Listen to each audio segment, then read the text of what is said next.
आप जानती नहीं है कि पलक भाभी इस घर में क्यों आई है?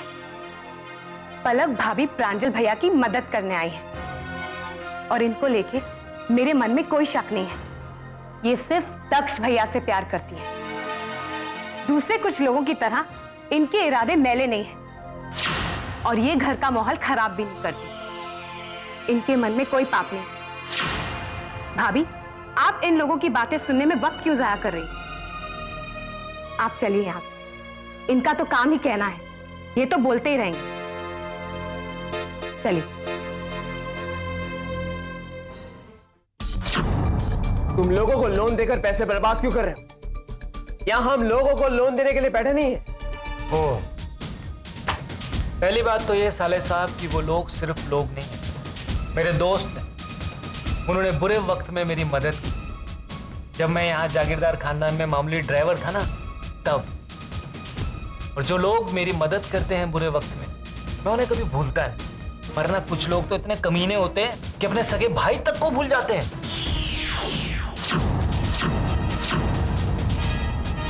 माइंड योर वर्ड्स देव। वो लोग तुम्हारे दोस्त नहीं। तुमने उन लोगों को पैसे दिए हैं जिनसे तुम जुए में हार चुके। मैं तुम्हारी हर बुरी आदत जानता हूं और तुम्हें पहचानता भी। राइट साले साहब, आप बिल्कुल सही हैं। मैंने अपनी बुरी आदतों के पैसे ही चुकाए हैं क्योंकि मैं नए सिरे से अपनी जिंदगी शुरू करना चाहता हूं। मैंने कम से कम किसी के साथ गद्दारी तो नहीं की। लेकिन साले साहब, आप अपने दिल से पूछिए, क्या आप अपने भाई के साथ वफादारी कर पा रहे? कि पड़ोसियों की बीवी को आंख तक उठा के नहीं देखा करते, लेकिन आपने तो अपने सगे भाई की बीवी तक को नहीं छोड़ा। साले साहब, आपने अपने भाई का सब कुछ छीन,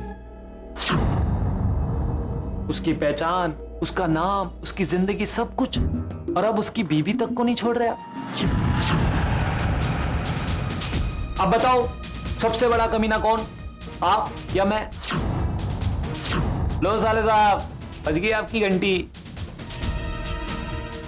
मैं जरा ये लोन का मामला निपटा के।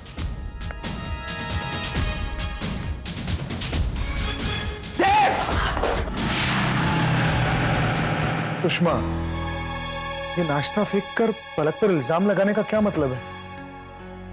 मुझे तो यकीन नहीं होता कि ये सब तुमने किया है। मैंने जो किया है वो ठीक किया है, वरना आज भी हम नजरें झुकाकर खड़े रहते जिस तरह पाठ वाले दिन खड़े थे। पलक ने हमें कहीं का नहीं छोड़ा। सुषमा, पलक प्रांजल की मदद कर रही है। हाँ, पहले भी वो वही कर रही, और तब हम कितने खुश हो गए। प्रांजल ठीक हो रहा है, उसको नई जिंदगी मिली। लेकिन पलक अपना इरादा बदल दिया और हम कहीं के नहीं रहे। अगर इस बार भी उसने यही किया ना, तो पता नहीं मेरे प्रांजल का क्या होगा। प्लीज, आप मेरी बात समझने की कोशिश कीजिए। पलक यहां आई प्रांजल से डिवोर्स लेने, ताकि वो दक्ष के साथ शादी कर सके।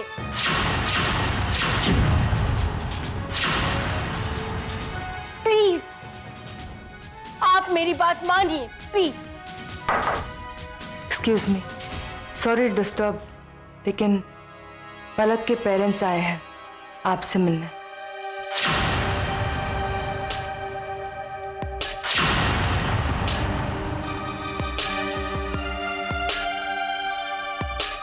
नमस्कार। नमस्कार। पापा, मम्मी, आप? बेटे, दक्ष आया ऑफिस से?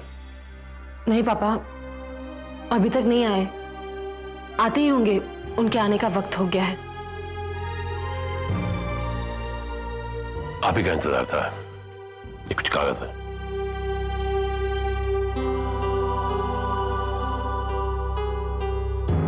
ये क्या है?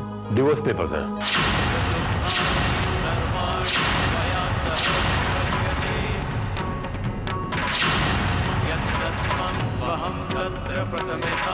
प्रांजल के दस्तखत चाहिए।